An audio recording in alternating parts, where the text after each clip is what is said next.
Hello बच्चों, कैसे हो आप लोग। मैं हूं आपका दोस्त डॉक्टर दिवाकर राय और एनसीआईएसएम की एक 2022 पारित होने वाली है गाइस। इसके लिए पब्लिक डोमेन मतलब पब्लिक ओपिनियन मांगी गई है एनसीआईएसएम की तरफ से, जो 28 फरवरी को रिलीज की गई थी। तो उसमें कोई भी पर्सन अपनी ओपिनियन दे सकता है गाइस। उसकी जो ड्राफ्ट है उसकी जो लिंक है मैं डिस्क्रिप्शन बॉक्स में डाल दूंगा, उसको देख लेना गाइस।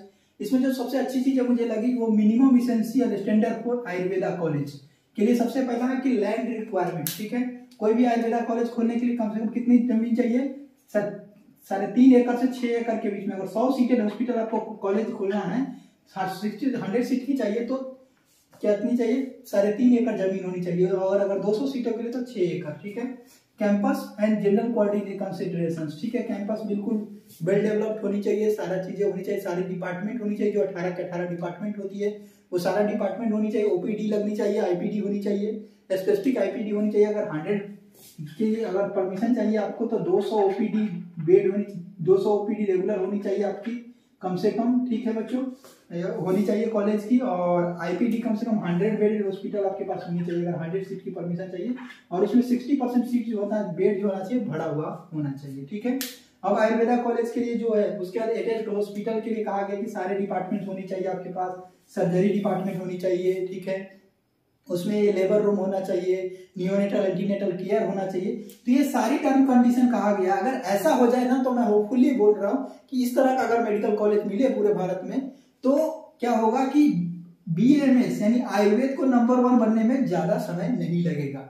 ठीक है, जितनी इस एक जो एक्ट आई है इसमें जितनी बातें कही गई है उसके बाद कहा गया कि जो अटैच्ड हॉस्पिटल के लेकर के कहा गया सारी सुविधाएं जो बताई गई, लेबर रूम, सी सेक्शन होनी चाहिए, डिलीवरी होनी चाहिए और एंटीनेटल नियोनेटल केयर की व्यवस्था होनी चाहिए। ठीक है, उसके बाद एडमिनिस्ट्रेशन सेक्शन, इसमें क्या क्या होने चाहिए? एडमिनिस्ट्रेशन सेक्शन ये तो हर कॉलेज में होती है तो कोई बड़ी चीज नहीं है। सेंट्रल लाइब्रेरी होनी चाहिए। ठीक है, और इसके साथ डिजिटल लाइब्रेरी। डिजिटल लाइब्रेरी का मतलब समझिए कि 24x7 लाइब्रेरी आपकी ओपन होनी चाहिए। लाइब्रेरी कभी बंद नहीं होनी चाहिए। सिर्फ जो क्या बोलते हैं हॉलीडेज वगैरह होती है उस दिन को छोड़कर के होगा। और क्लिनिकल स्किल रूम होनी चाहिए फर्स्ट ईयर से। ठीक है, रिसर्च और इनोवेशन सेल होता है। ठीक है, आयुर्वेद में बहुत सारे कॉलेज में रिसर्च एंड इनोवेशन होती है। ठीक है, बहुत सारे कॉलेज में नहीं होती है तो ये जो होता है सेल होना चाहिए हर कॉलेज में। ठीक है, कॉलेज काउंसिल रूम होनी चाहिए। ठीक है, जो कॉमन जो प्रॉब्लम है उसको सॉल्व करने के लिए कॉलेज काउंसिल रूम। उसके बाद आता है स्टूडेंट काउंसिल रूम। ठीक है, जिसमें सारे स्टूडेंट्स उसके मेंबर्स होंगे। जो भी स्टूडेंट्स की प्रॉब्लम होगी वो अथॉरिटी को देगी। जैसे एम्स वगैरह में ये पहले से है।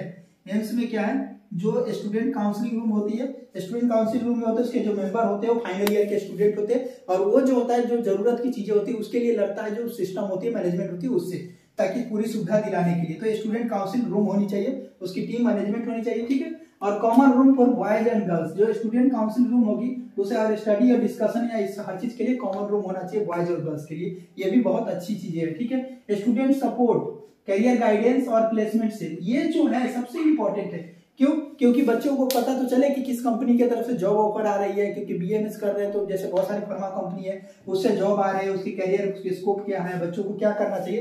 टाइम टू टाइम एक गाइडिंग के लिए एक सेल बनाना चाहिए। ठीक है, ऐसा ये कहा गया इसमें। ठीक है, कॉलेज में सीसीटीवी होनी चाहिए और हॉस्टल, क्योंकि बहुत सारे कॉलेज में हॉस्टल नहीं होते, कई बॉयज के लिए है तो कई गर्ल्स के लिए। लेकिन इस एक्ट में ये कहा गया कि हॉस्टल किसके किसके लिए होनी चाहिए? हॉस्टल जो होना चाहिए और सेपरेट होना चाहिए। किसके लिए? गर्ल्स के लिए, बॉयज के लिए। ठीक है, और पीजी स्टूडेंट के लिए। सबसे बड़ी बात यह है पीजी स्टूडेंट के लिए, क्योंकि जैसे ही ये हो जाती है कॉलेज पास आउट हो जाते हैं तो बच्चों को पीजी में जाने के बाद कॉलेज से बाहर रहना पड़ता है। कॉलेज वाले बोलते हैं कि आपको अब स्टाइपेंड मिल रहा है, बाहर रहिए। लेकिन पीजी स्टूडेंट को भी इसमें हॉस्टल देने की बात की गई है एनसीआईएसएम अमेंडमेंट एक्ट 2023 में। ठीक है बच्चों, तो ये थी आपके लिए बहुत ही इंपॉर्टेंट अपडेट। ठीक है, आगे कोई भी अपडेट अगर आती है तो मैं आपको जरूर बताऊंगा। मिलते हैं अगले वीडियो में, तब तक के लिए बाय बाय।